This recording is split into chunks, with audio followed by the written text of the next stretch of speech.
अब अगर शरीर राग की तरफ हम दृष्टि अज्ञान की दशा में कहते हैं तो अर्जुन जैसा परम धैर्यवान, देखिए स्वर्ग में जब अर्जुन जी गए तो सभा में उर्वशी जी मोहित हो गई अर्जुन जी को देख के, और अर्जुन जी ने उर्वशी जी को बड़ी एकाग्रता से देखा। ये देवराज इंद्र देख रहे थे। देवराज इंद्र सभा संपन्न होने के बाद गंधर्व को बुलाया, गंधर्वराज को, और कहा उर्वशी को अर्जुन की सेवा में भेजा जाए।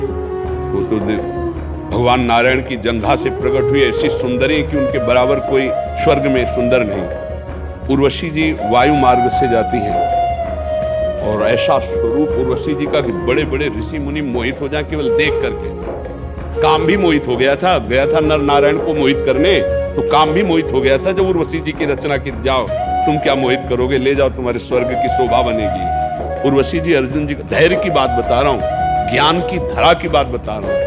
अर्जुन जी के पास गए, अर्जुन जी ने घुटने टेक कर प्रणाम किया। आग लग गई क्योंकि वो दूसरे भाव से गई थी। उनका तुमने प्रणाम क्यों किया? बोले आप माँ कुंती के समान हमारी बंदनी, ऐसे शब्द भी उच्चारण मत करना, क्योंकि मैं देवराज इंद्र की आज्ञा से तुम्हारी सेवा में उपस्थित हुई हूँ।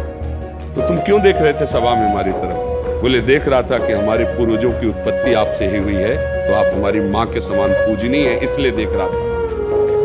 उन्होंने कहा सब बातें छोड़ो, मैं अप्सरा हूँ, तो मुझे सेवा का अवसर दीजिए, क्योंकि देवराज इंद्र ने उन्होंने कहा ऐसा कदापि नहीं हो सकता। मैं एक कुंती माँ के बराबर देखता हूँ और ऐसा ही देखता रहूंगा। देवी आपके चरणों में प्रणाम करता हूँ, आप कभी ऐसी भावना भी मत कीजिए। स्वर्ग में एकांत विलासिता के महल में उर्वशी जैसी अप्सरा आकर्षण कर रही हो, ऐसा महापुरुष अपनी निष्ठा से कैसा साप दे दिया, जा नपुंसक भाव को प्राप्त हो, लेकिन अपने धर्म से विचलित नहीं, वो भगवान के साक्षात